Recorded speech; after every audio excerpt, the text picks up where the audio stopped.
Welcome to LinguaMania, live Friday here at the Ashmolean Museum.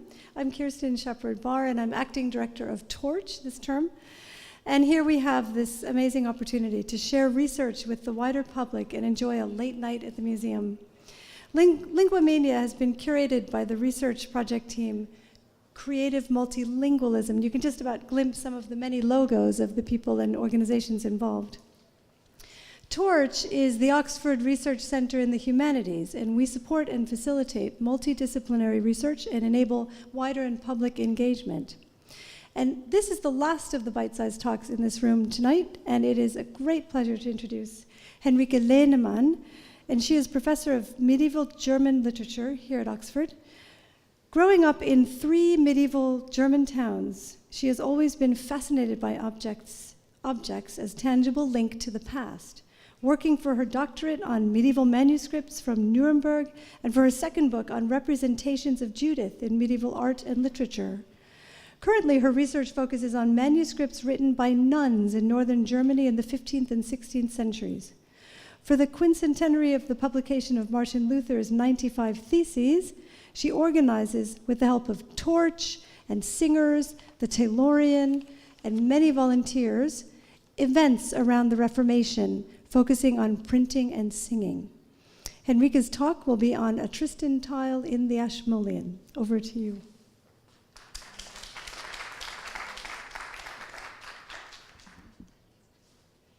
Thanks, Alika. I'm switching on this lapel mic because I need to be roaming along the room, as you might have guessed from the exhibit that is swaying there with the help of 2 of my students and my niece. They'll have to take a bow afterwards. It's very much the interest to link materiality and language. So what I'm going to talk about today is an iconic object here from the Ashmolean. I'd hoped to have it here in realiter, but it's at the moment for handling sessions actually in the storage. So if you're a student, you can go to a class on Tristan and then being shown into the storage and be allowed to handle it. You are allowed to handle this as well, which is a life-size replica and has the advantage of also being used as a frisbee. And I've picked this story because it links across the languages. It's a representation of Tristan playing the harp for King Mark. And it comes from an English abbey, Chertsey in Surrey. The tiles were probably commissioned for King Henry III, and you can see some of the themes of that period in England. And I want to connect it to another object, which I also brought life-size, from my area of research, which is northern Germany, and which has a Low German retelling of the Tristan story. I forgot to, where is the, there's the switch to. Just briefly, where we are with Tristan traveling, and Tristan both as a figure and as a text. So the story of Tristan takes place across several islands and the continent. Tristan himself coming from the Bretagne, going over to his uncle King Mark, although he first doesn't know that it's his uncle. They're playing the harp and being recognized as a valiant knight, sent to Ireland, where he's fighting Morold or Marod to free England from the tithes that they had to pay, brings back the knowledge of the beautiful Princess Isolde to his uncle Malke then, or rather the envious barons, commission him to go back to Ireland to win Isolde, and then the famous scene occurs, which is here at the very end of the tapestry, that they fall in love on the boat back from Ireland by drinking the love potion. And then the whole story evolves of deception and the attempt to conceal this love at the court. And it ends with Tristan dying and Isolde dying of broken heart when she comes to see him. And this story traveled as much or even more than Tristan. So we have from an oral tradition then the French versions retold by Thomas de Bretagne, so Anglo-Norman version, which was the one on which this tile was based. And actually I've brought along several more tiles that are now in the British Museum, which also came up. So to give you an impression of how this would have fitted in a whole narrative. So you have a narrative sequence similar to the tapestry. And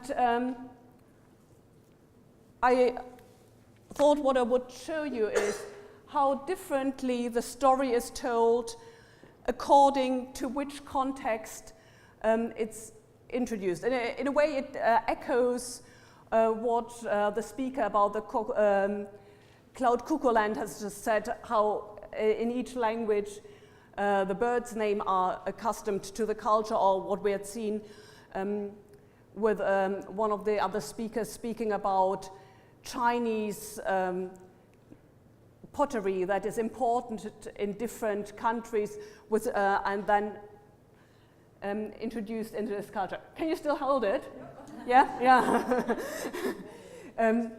So what we see here is what nuns in early 14th century Germany made of it.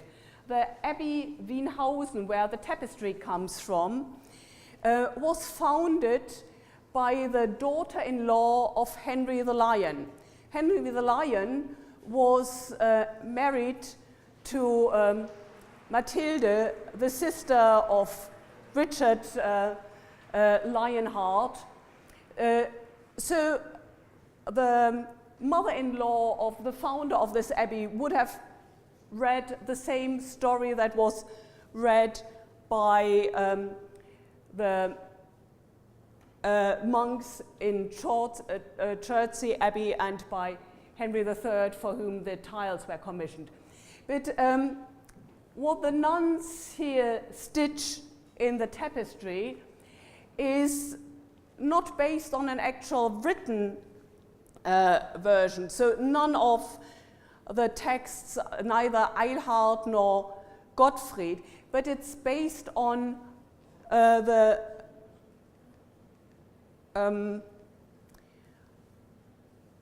oral tradition, and it emphasizes the fairy tale elements of the whole story. So it starts with King Malke and Tristan standing for him, so more or less at the same point at which we had the tile. Tristan debat den König, dat mode striden. So Tristan asked the king whether he would be allowed to go to battle. And you can see from the kind of comic style reduction of the facial expression that Malke isn't pleased with the idea, also from the hand gestures. He tries to hold Tristan back, but Tristan sets out across the sea, and you see in lovely red-blue opposition the battling between these two. Tristan Modestrithen, Weder Morolde, against Morold. And there you see Morold and see them striden, one against the other. Der König sprach, ek ville de levere, geven min koninkrijk half.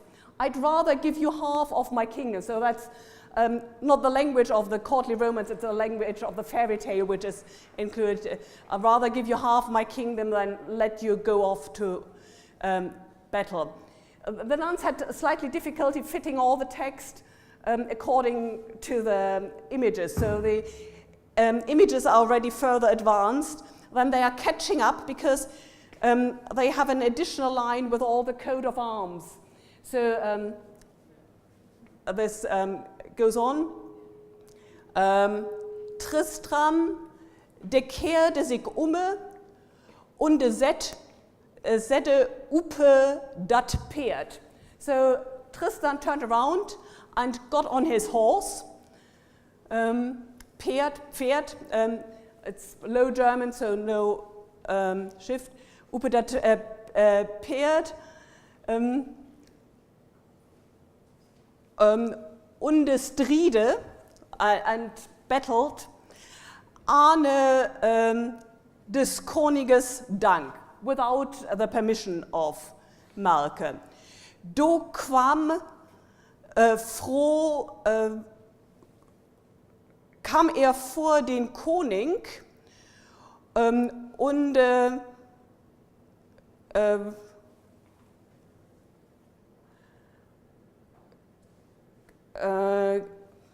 war verwundet und lag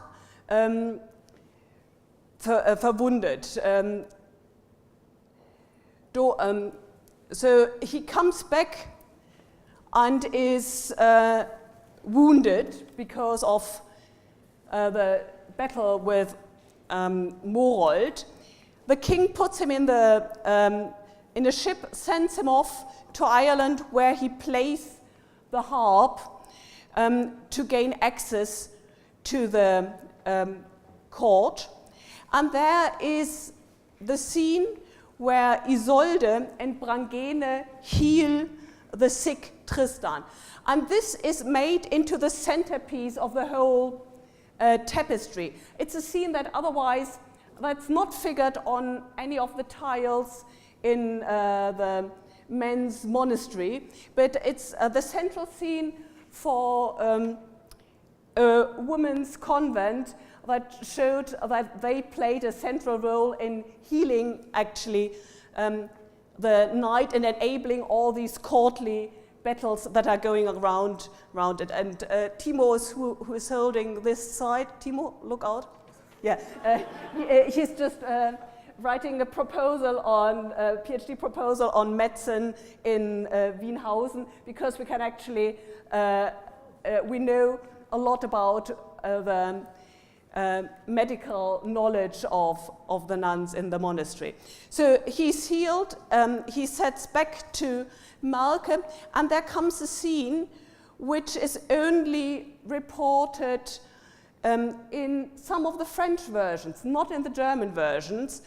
Namely, you see two birds with a golden hair that bring the golden hair of Isolde to King Mark, and that makes him fall in love with her. And that was obviously an element that the nuns loved, and despite not having it in their vernacular tradition, they picked it up from a European transmission. Then comes a rather splendid, this is the central scene that Brangäne, which is the vernacular spelling of Brangäne, und Fru Isolde ihn rescued him mit der Salbe, the balm as the center. And then a favorite across languages is the dragon fight, which you have here. And it then ends with a love potion. And it leaves out the tragic ending. So it ends with like a fairy tale with a love potion rather than with a tragic ending. And so you could, in the material culture, going along with the different retellings, configure the story to your own cultural context. And a lot of that was discovered actually through this very tile, which in the 1920s was seen by Loomis, a scholar, a Rhodes scholar who was looking into European heritage, and he was so fascinated by this tile that he started looking into European parallels, edited the critical edition that's still used of the Anglo-Norman version, edited the Nordic version, and was the first to discover the Celtic origins of the Tristan legend. So this object has a long history, not just across Europe, but also across scholarship in Oxford. Many thanks.